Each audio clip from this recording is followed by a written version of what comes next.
Sob as bênçãos de Jesus, iniciamos o Evangelho em Espírito e Verdade, trazendo os ensinos do Cristo de Deus através da imortalidade da alma, da vida futura e da reencarnação, apresentados pela doutrina espírita conforme a codificação de Allan Kardec, sob a orientação do Espírito da Verdade, para o estabelecimento do mundo de regeneração através da vivência do amor e do bem.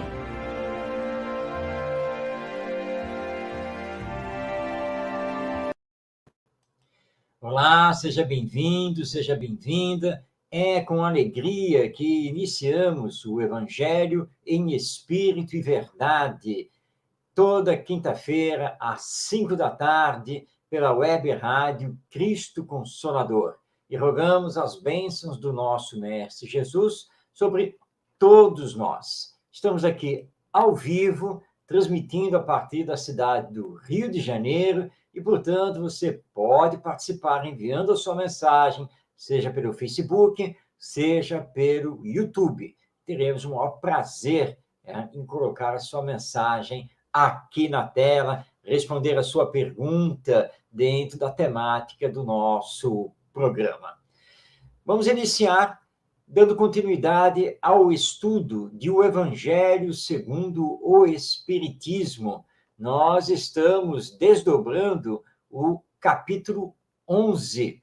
Hoje, o seu item 14, que é uma mensagem do Espírito Isabel de França, dada na cidade do Havre, no ano de 1862, com o título Caridade para com os Criminosos. Tema que mexe muito conosco, com toda a certeza. Mas nós vamos aprender muito com esse espírito que assinou Isabel de França. Vamos, então, ver aqui em 2 slides parte da mensagem desse espírito. Nós selecionamos do seu texto aquilo que consideramos que fosse o mais importante e que poderíamos colocar em evidência. Vamos, então, ao primeiro slide, passando a palavra para Isabel de França. Ela nos diz: a verdadeira caridade é um dos mais sublimes ensinamentos de Deus para o mundo. Entre os verdadeiros discípulos da sua doutrina, deve reinar perfeita fraternidade. Deveis amar os infelizes, os criminosos, como criaturas de Deus, para as quais, desde que se arrependam, serão concedidos o perdão e a misericórdia, como para vós mesmas, pelas faltas que cometeis contra a sua lei. Pensai que sois mais repreensíveis, mais culpados que aqueles aos quais recusais o perdão e a comiseração, porque eles quase sempre não conhecem a Deus, como o conheceis. Ele será pedido menos do que a vós. Não julgueis, não julgueis, meus queridos amigos, porque o juízo com que julgardes vos será aplicado ainda mais severamente. E tendes necessidade de indulgência para os pecados que cometeis sem cessar.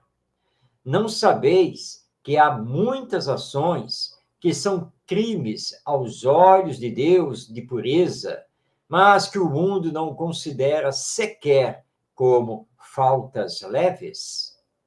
Bom, vamos conversar sobre este texto do Espírito Isabel de França, recomendando-nos a caridade para com os criminosos. E ela lembra que os verdadeiros discípulos de Jesus, do Evangelho, os verdadeiros discípulos da lei divina, devem sempre pautar as suas ações através da fraternidade.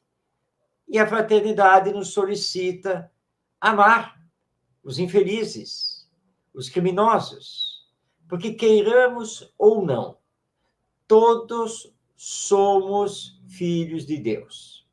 Todos fomos criados por Deus.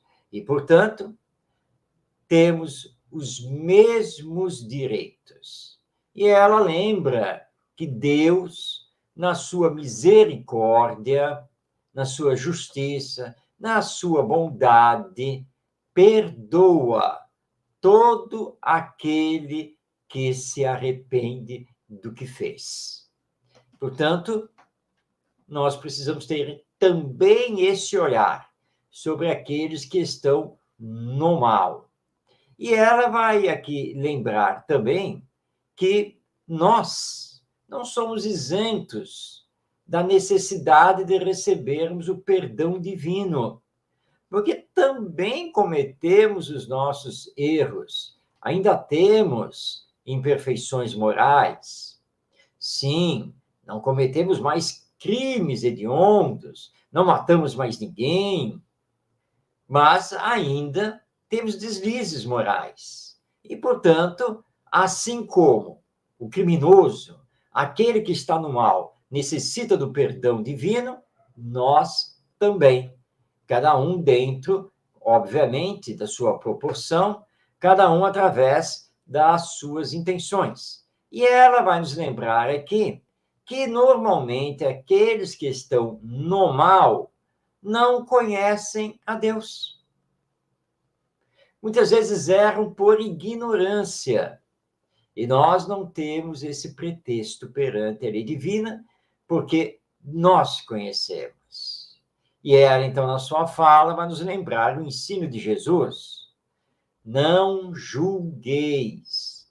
Com a mesma medida com que julgarmos o nosso próximo, seremos julgados pela lei divina. E será um julgamento até mais severo, porque nós temos o conhecimento. Nós estamos com o Evangelho. E, finalmente, na sua mensagem, Isabel de França vai nos lembrar que muitas ações que aqui na Terra, perante a lei humana, nada significam, perante a lei divina, são verdadeiros crimes e pelos quais nós vamos responder. E isso se dá principalmente em termos das nossas ações morais. Sim, porque normalmente a justiça humana, a nossa legislação, não entra no mérito das questões morais. E então, não respondemos perante a lei, mas perante a lei divina, não há escapatória. Então, se nós pensamos mal de alguém, desejamos o mal a esse alguém, estamos ferindo a lei divina. Não a lei humana, mas a lei divina. Quando falamos mal de alguém, quando espalhamos fofocas, mentiras, diz que diz através das redes sociais, nós estamos ferindo a lei divina e teremos que responder por isso. Embora a lei humana, na maioria dos casos, não nos alcance. Então, cuidado quando tecemos julgamento sobre os outros. E todo aquele que hoje está no mal, um dia irá se arrepender, vai iniciar a reparação do mal que realizou e vai começar a caminhar no campo do bem, porque essa é a lei de Deus, a lei de progresso. Bem, mas Isabel de França continua o seu texto e nós providenciamos agora aqui um segundo slide com mais uma parte da sua fala. Ela nos diz: a verdadeira caridade não consiste apenas na esmola que dais, nem mesmo nas palavras de consolação com que as acompanhais. Não, não é isso apenas que Deus exige de vós. A caridade sublime ensinada por Jesus consiste também na benevolência constante e em todas as coisas para com o vosso próximo. Podeis também praticar esta sublime virtude para muitas criaturas que não necessitam de esmolas, e que palavras de amor, de consolação e de encorajamento conduzirão ao Senhor. Aproximam-se os tempos. Ainda uma vez vos digo, em que a grande fraternidade reinará sobre o globo. Será a lei de Cristo a que regerá os homens. Somente ela será freio e esperança, e conduzirá as almas às moradas dos bem-aventurados. Amai-vos, pois, como os filhos de um mesmo Pai. Não façais diferenças entre vós e os infelizes, porque Deus deseja que todos sejam iguais. Não desprezeis a ninguém.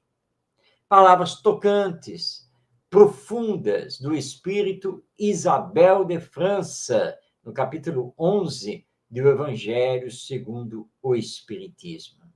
E ela inicia o seu texto dizendo que a caridade é mais do que a esmola. A caridade é mais do que palavras de consolo que possamos dar. Deus, na verdade, quer muito mais de nós. E ela lembra que a caridade consiste na benevolência constante, em todas as circunstâncias e para com todas as pessoas. Então, caridade é estar na bondade o tempo todo. E a caridade não se resume apenas a atender os que estão em penúria material. E não significa apenas atender os que estão desempregados, os que estão morando numa favela, os que necessitam de agasalhos, de uma bolsa de mantimentos. Claro que tudo isso também significa estar exercendo a caridade. Mas, à luz da lei divina, ela deve ser mais, muito mais do que isso. Precisamos utilizar as palavras de amor, de consolação, de encorajamento para toda e qualquer pessoa. Não importa que ela esteja na pobreza ou na riqueza. Não importa. Porque todos nós, em algum momento desta existência, precisamos de ajuda, de auxílio.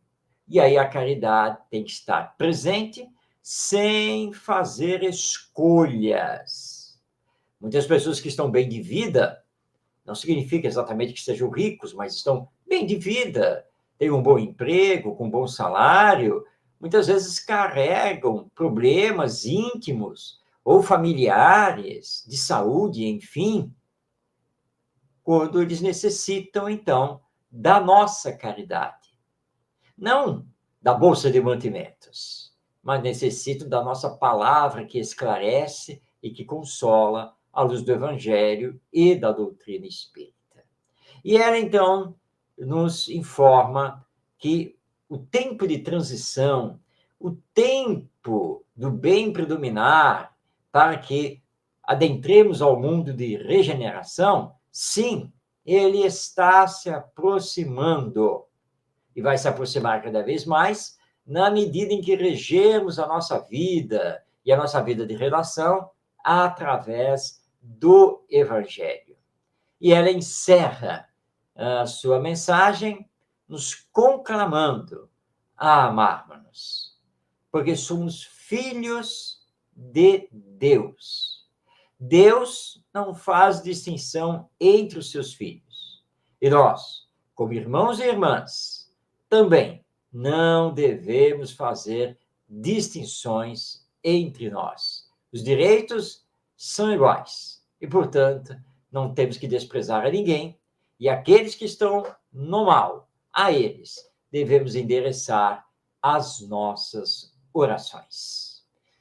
Eis então o nosso estudo do Evangelho segundo o Espiritismo.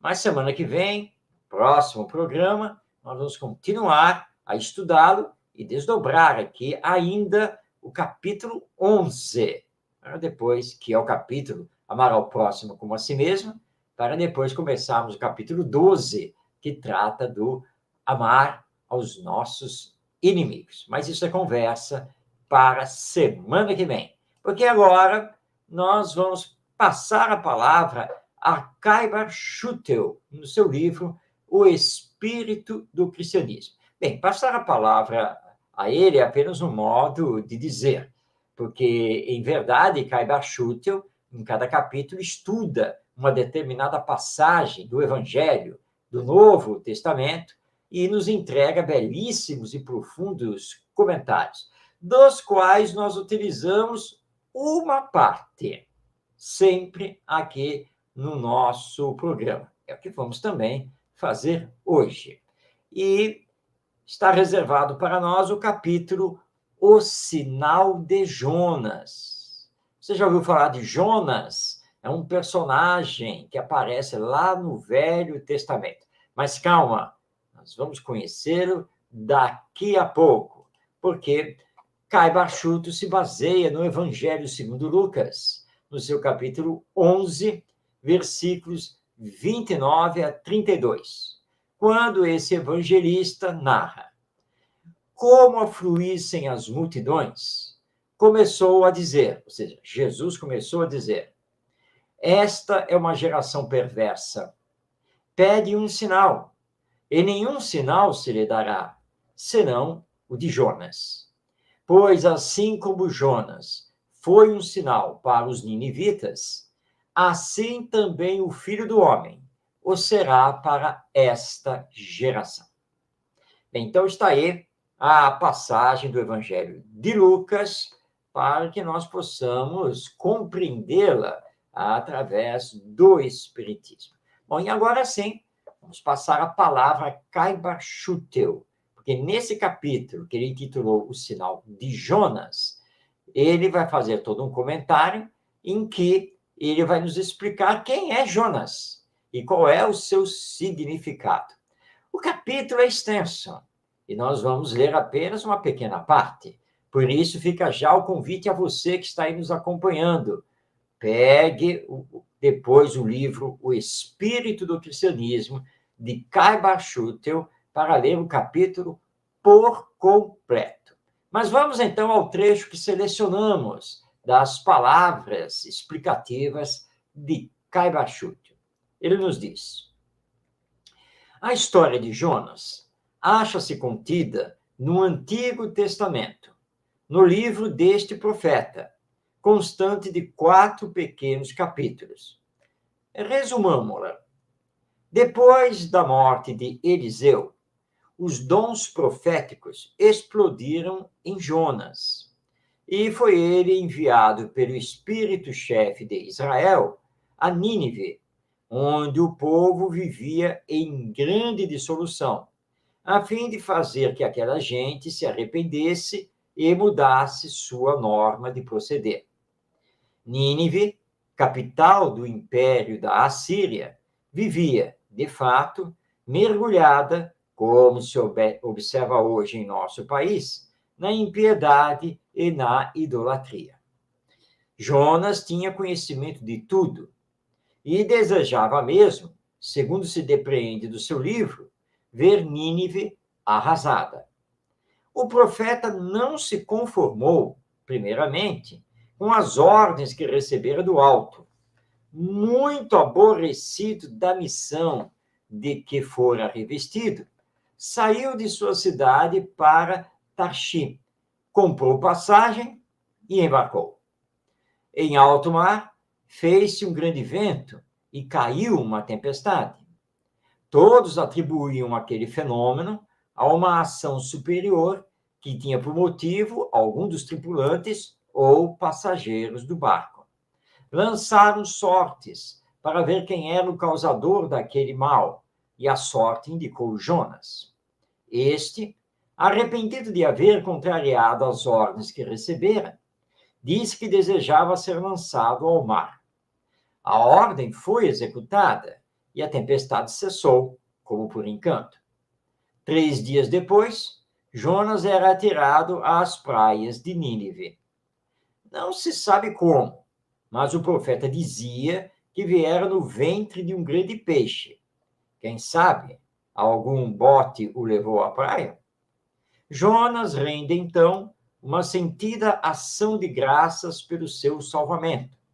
Faz uma prece muito tocante e, novamente, ouve a voz que lhe ordena entrar em Nínive, que da praia ainda distava 3 dias de viagem.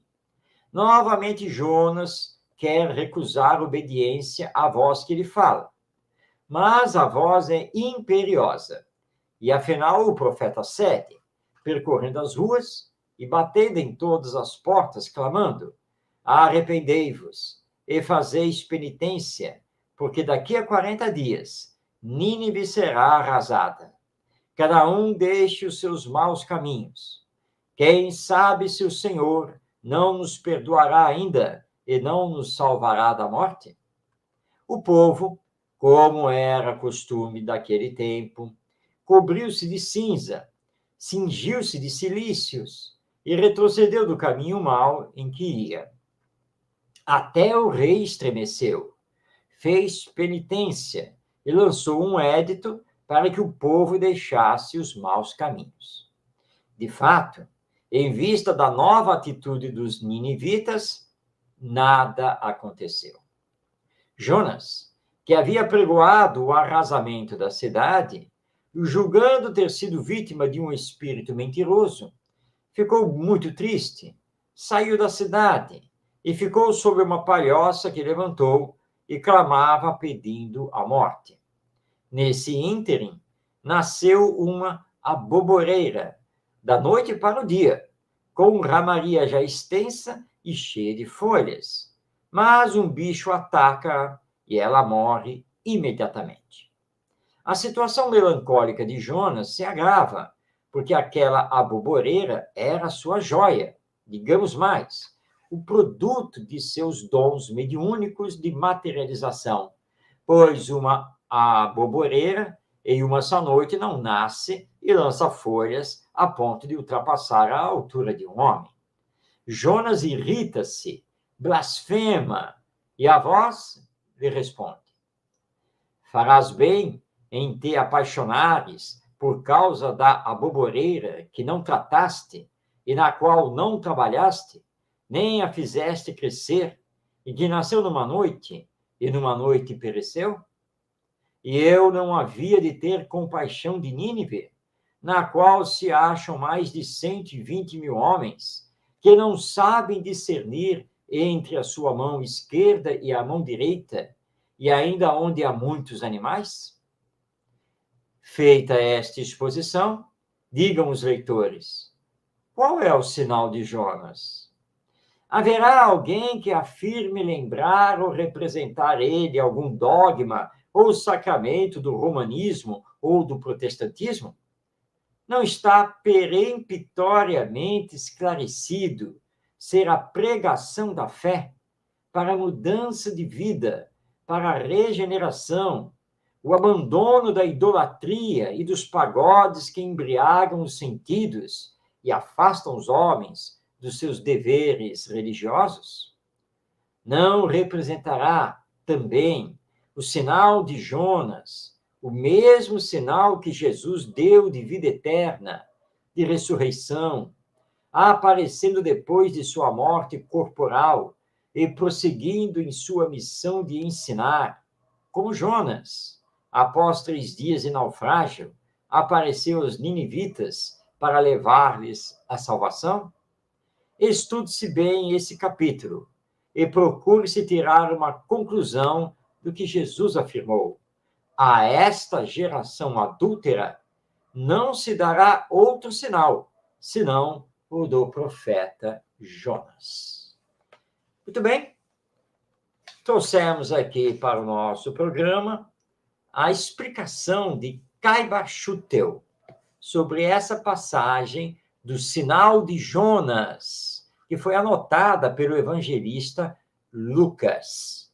E ficamos aqui sabendo que Jonas foi um profeta judeu, dos antigos judeus, e, como profeta, ele foi enviado por Deus para a cidade de Nínive, na a Síria, para que pudesse fazer com que os ninivitas se arrependessem de todo o mal, se regenerassem. Em princípio, se eles não fizessem isso, depois de 40 dias, a cidade seria totalmente destruída. Mas isso não aconteceu. E Jonas não entendeu esse acontecimento. E teve que receber a explicação. Ora, Deus é Deus de misericórdia, de perfeita justiça. Se os habitantes de Nínive se arrependeram do mal que fizeram e tomaram a resolução de novos caminhos, agora no bem, então eles merecem uma nova oportunidade. Então Jesus, ao olhar para a multidão que achegava a ele e que pedia que ele, Jesus, como o Messias, o enviado de Deus, fizesse prodígios, ele lembrou que não, ele não estava aqui na terra para isso. O sinal já havia sido dado lá na antiguidade com o profeta Jonas, quando ele anunciou a necessidade do arrependimento, a necessidade de sair do mal para o bem. Somente aí nós poderemos ter uma vida melhor, quer aqui na terra, quer no mundo espiritual, depois da morte corporal. Portanto, nós já temos o aviso. Nós já sabemos o que temos que fazer. E Jesus veio nos trazer a lei de amor. Esse é o seu grande sinal. E nós temos tantos fenômenos acontecendo ao nosso redor, diariamente, que não precisamos de mais sinais. Precisamos é nos transformar, fazer o esforço necessário para colocar em prática na nossa vida o Evangelho, que significa colocar em prática os ensinos morais de Jesus. Somente assim salvaremos a humanidade. Somente assim faremos com que a geração atual consiga ser transformadora deste mundo, mas uma transformação para melhor. Então, hoje, neste capítulo do livro O Espírito do Cristianismo, aliás, vamos colocar aqui o livro na tela, ele aqui, O Espírito do Cristianismo. Então, nós ficamos, então, sabendo o que precisamos fazer. E que, ao longo da história, nós já recebemos muitos sinais. A presença de Jesus conosco é o maior sinal que poderíamos receber. Ele não tem necessidade de fazer milagres, de fazer fenômenos extraordinários. Assim, o mesmo sucede com o espiritismo, com os médiuns espíritas.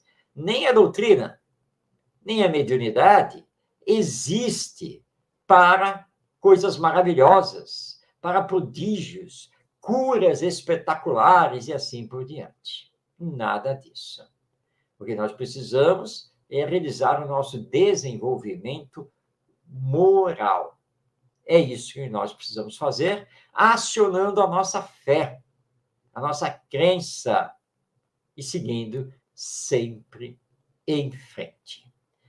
Assim, então, fizemos mais um estudo de uma passagem do Evangelho, acompanhando o nosso Caiba Schutel no seu livro O Espírito do Cristianismo. E nós ainda temos muitos estudos para fazer, acompanhando esta obra maravilhosa, que é uma publicação da Casa Editora O Clarim, lá de Matão, São Paulo, e que você pode adquirir nas livrarias.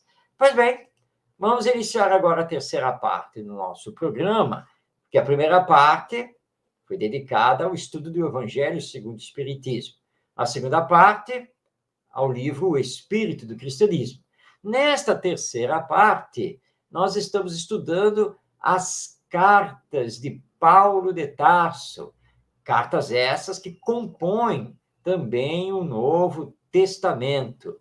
E nós estamos aqui debruçados sobre a carta aos Romanos, ou seja, a carta que Paulo de Tarso escreveu para a comunidade cristã da cidade de Roma, a capital do gigantesco Império Romano. E para fazer esse estudo, nós estamos trazendo os comentários do Espírito Emmanuel, escritos através do nosso querido médium Chico Xavier, comentários que estão em diversas obras e que foram reunidas, num conjunto de obras chamado O Evangelho por Emmanuel. E é assim, então, que nós estamos vendo, programa após programa, versículos da carta aos Romanos, como veremos das demais cartas, e o respectivo comentário de Emmanuel. Para hoje, nós temos, então, o versículo 7 do capítulo 13 da carta aos Romanos, que é o seguinte, está aí na tela para que você possa acompanhar. Dai a cada um o que lhe é devido. O imposto a quem é devido. A taxa a quem é devida. A reverência a quem é devida. A honra a quem é devida.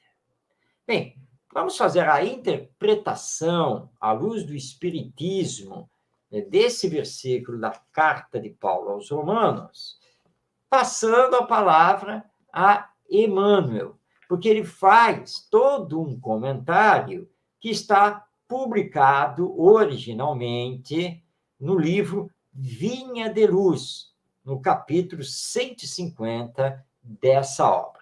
Então, vamos prestar atenção, vamos fazer agora a leitura do comentário de Emmanuel. E ele intitulou aqui a sua mensagem, o seu texto, como Dívida de Amor. Abrindo aspas, vamos passar a palavra a Emmanuel. Todos nós guardamos a dívida geral de amor uns para com os outros. Mas esse amor e esse débito se subdividem por inúmeras manifestações. A cada ser, a cada coisa, paisagem, circunstância e situação, devemos algo de amor em expressão diferente. A criatura que desconhece semelhante impositivo não encontrou ainda a verdadeira noção de equilíbrio espiritual. Valiosas oportunidades iluminativas são relegadas, pelas almas invigilantes, à obscuridade e à perturbação. Que prodigioso Éden seria a terra, se cada homem concedesse ao próximo o que lhe deve por justiça. O homem comum, todavia, gravitando em torno do próprio eu, em clima de egoísmo feroz, cerra os olhos às necessidades dos outros. Esquece-se de que respira no oxigênio do mundo, que se alimenta do mundo, e dele recebe o material imprescindível ao aperfeiçoamento e à redenção. A qualquer exigência do campo externo, agasta-se e irrita-se, acreditando-se o credor de todos. Muitos sabem receber, raros sabem dar. Por que esquivar-se alguém aos petitórios do fragmento de terra que nos acolhe o espírito? Por que negar respeito ao que comanda ou atenção ao que necessita? Resgata os títulos de amor que te prendem a todos os seres e coisas do caminho. Quanto maior a compreensão de um homem, mais alto é o débito dele para com a humanidade. Quanto mais sábio, mais rico para satisfazer aos impositivos de cooperação no progresso universal. Não te iludas. Deve sempre alguma coisa ao companheiro de luta, tanto quanto à estrada que pisas despreocupadamente. E quando resgatares as tuas obrigações, caminharás na terra, recebendo o amor e a recompensa de todos. Fechando aspas, essas foram as palavras de Emmanuel, comentando, interpretando esse versículo que está aí na tela, da carta de Paulo de Tarso aos Romanos. E Emmanuel está nos lembrando aqui que nós somos devedores. Nós somos devedores do amor. Nós somos devedores de dar amor aos outros, dar amor ao planeta, independente das circunstâncias que nos cercam.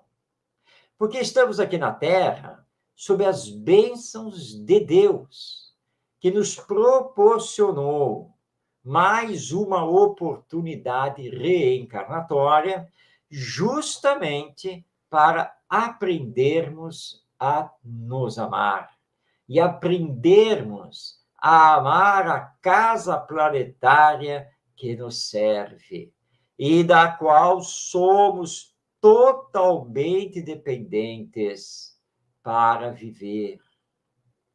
Entretanto, nos lembra Emmanuel que muitos de nós, por egoísmo e orgulho, achamos que os outros é que nos devem amor.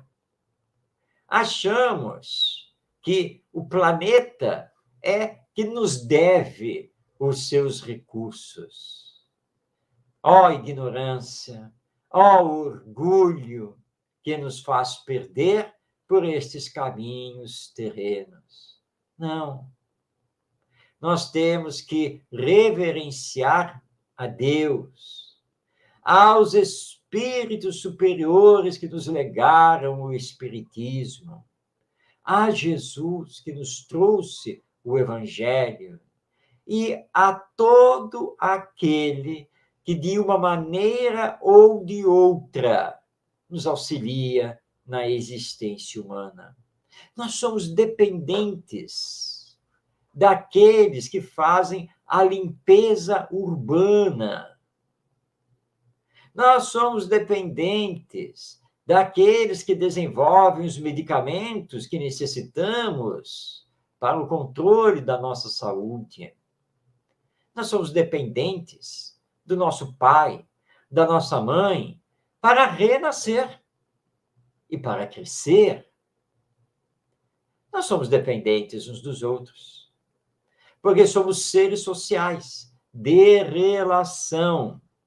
Não conseguimos viver sozinhos. Por isso, Paulo diz aos romanos: reverenciem quem vocês tiverem que reverenciar. Honrem a quem tiverem que honrar. Paguem o imposto que é devido ao império. É que os cristãos estavam se estabelecendo lá na cidade de Roma. A cidade de Roma era a capital imperial. E, obviamente, que não era nada fácil, em meio ao paganismo, em meio à soberba dos romanos, conseguir vivenciar o Evangelho. E os cristãos sediados em Roma estavam se debatendo com esses problemas. Paulo, então, lembra eles. O imposto, ele é devido ao Império Romano. E Jesus já havia ensinado: dai a César o que é de César, mas dai a Deus o que é de Deus. A César, as taxas, os impostos, porque são coisas humanas, mas a Deus, a prática do amor e da caridade. Vamos reverenciar quem merece essa reverência, seja por uma questão social humana, seja por uma questão de elevação espiritual, e a mesma coisa em honrar a este ou aquele. E que nada disso nos perturbe, porque a vida continua depois da morte. E o que importa não é o que é regido pela lei humana, mas sim o que é regido pela lei divina. Essas são as palavras de Paulo e que Emmanuel consegue trazer para nós todo um entendimento.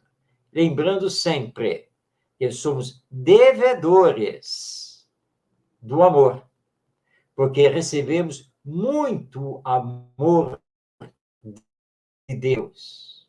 Por causa disso, precisamos dar esse amor aos nossos semelhantes e ao planeta, porque tudo está no conjunto da criação divina.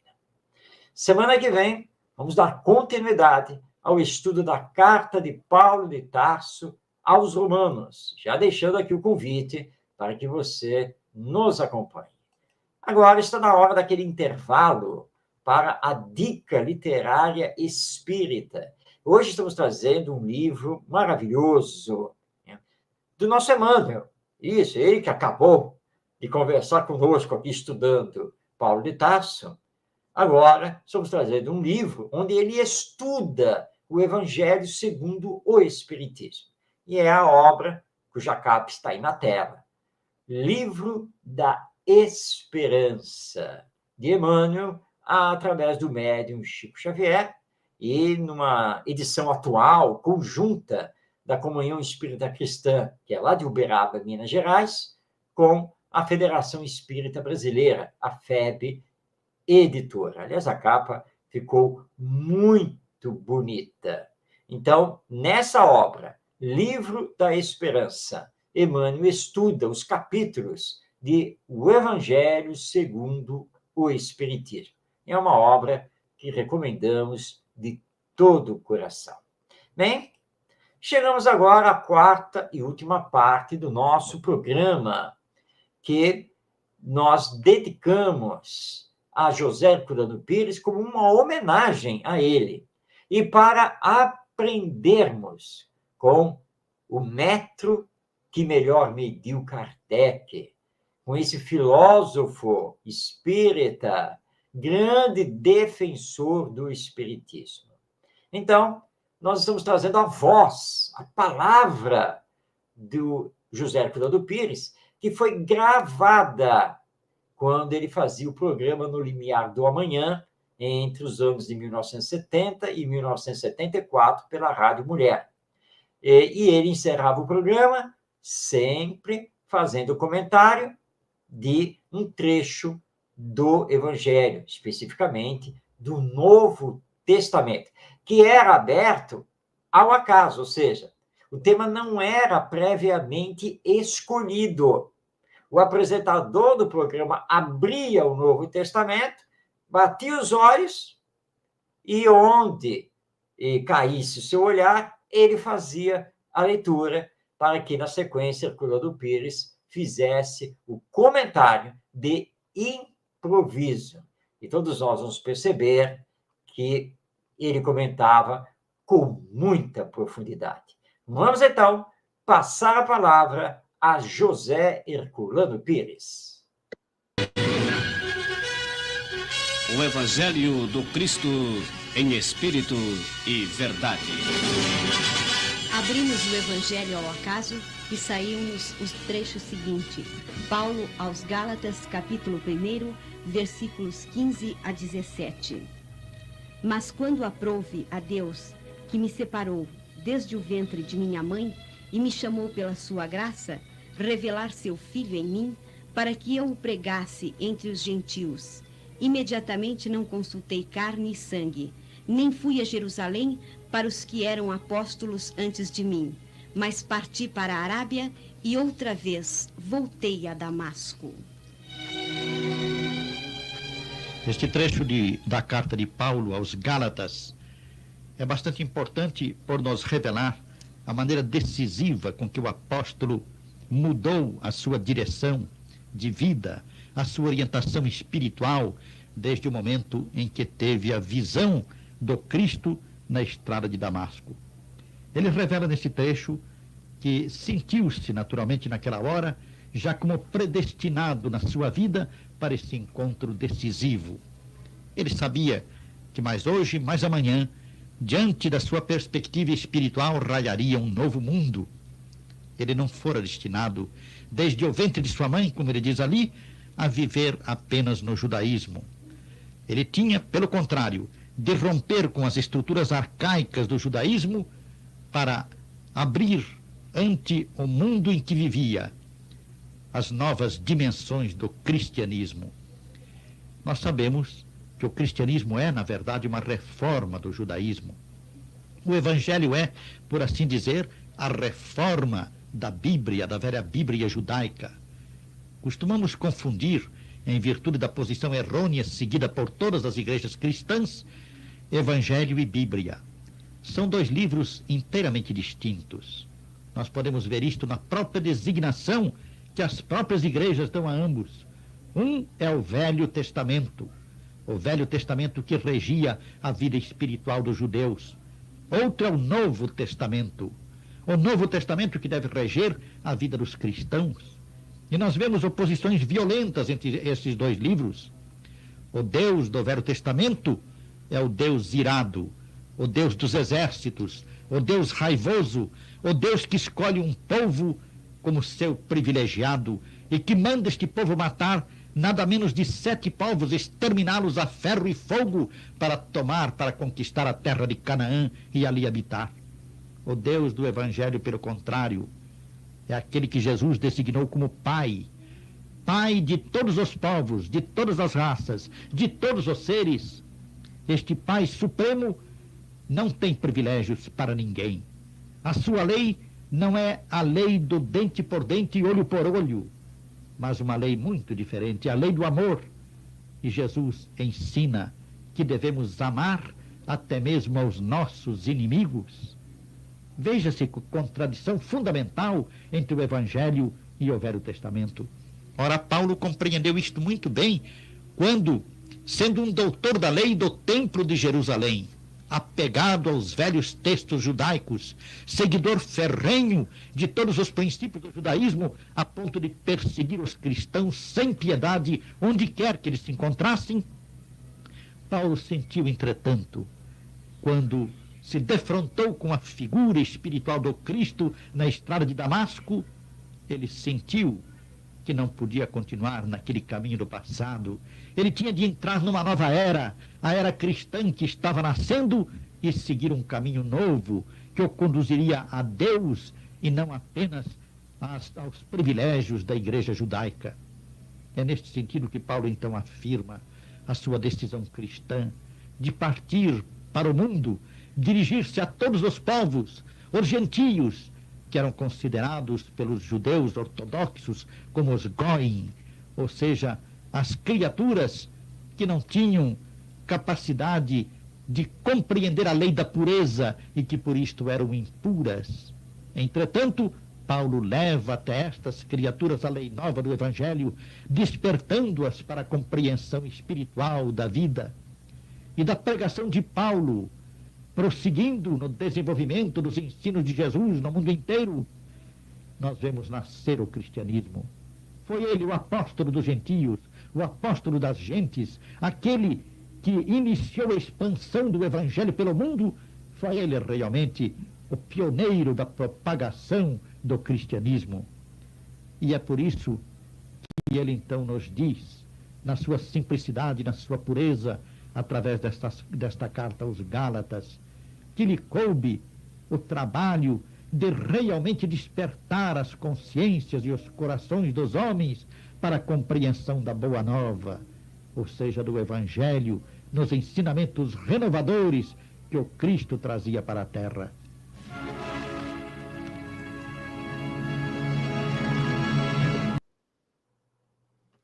Muito bem, ouvimos o nosso querido José Herculano Pires nos ensinando a respeito do Evangelho.